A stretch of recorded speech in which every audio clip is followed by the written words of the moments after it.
coiffeuse, Wilfried Anzoumana Traoré fixe les lamelles de canettes sur sa toile, préalablement crayonnée. Pour ses œuvres, pas besoin de pinceau ni de peinture. Wilfried est un éco-artiste. Il travaille avec des canettes usagées de boissons. Une passion artistique qu'il allie avec la protection de l'environnement. Une fois comme ça, je partais au plateau. À mon retour, j'ai vu un peu sur la lagune Ébrié plusieurs déchets. Mais ce qui m'a encore plus frappé, c'était les boîtes de canettes. La superposition des boîtes de canettes donnait en tout cas une bonne gamme chromatique. Disons, il y avait plusieurs couleurs au niveau des canettes. Je me suis dit aussi, mais si ces ordures sont dans l'eau, ça va forcément polluer les espèces halieutiques qui y vivent.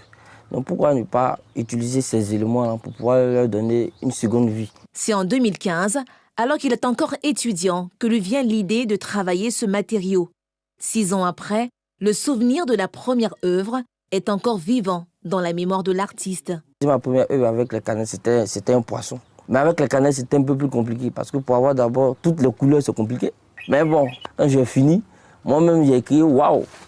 Donc avec ces canettes-là, on peut réaliser des choses aussi belles que ça. Dans son art, Wilfried aborde plusieurs thématiques, allant des espèces aquatiques à des vécus du quotidien. D'abord, il y a le monde ici, le globe terrestre, où il y a un cache-nez. Et là, on a un monstre qui est là, disons un virus. Au fait, c'est sur le coronavirus. Et ce tableau-là, je l'ai intitulé « Espoir » parce que, quel que soit ce qui va arriver, on garde toujours espoir qu'un jour arrivera où le monde va peser et le virus s'en ira.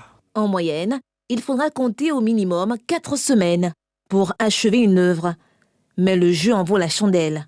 Depuis ses débuts, Wilfried a créé une trentaine de peintures qu'il expose dans des galeries de la capitale. En octobre 2018, il remporte le premier prix du concours intitulé « La toile du cacao ». Puis, en août 2019, celui du deuxième prix de la meilleure initiative individuelle en matière de recyclage des déchets.